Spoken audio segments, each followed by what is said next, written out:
Hello friends, welcome to Creative Medicine. In this lecture, we will learn about. Hello friends, identify the instrument. So this is, see here what do you see? Number one, here you will see a retractor, okay, and it has two prongs, and at the end you will see many prongs, almost four.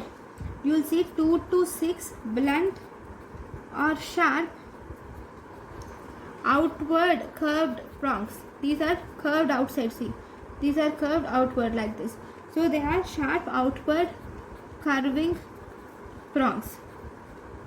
Okay, what is this? This is actually a Beckmann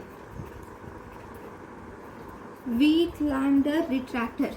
This is Beckmann Wietlander retractor. So what is the use of this retractor?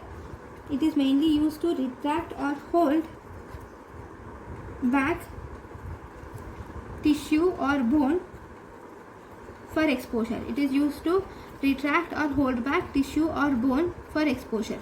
This is about Beckmann Wietlander retractor. Thank you.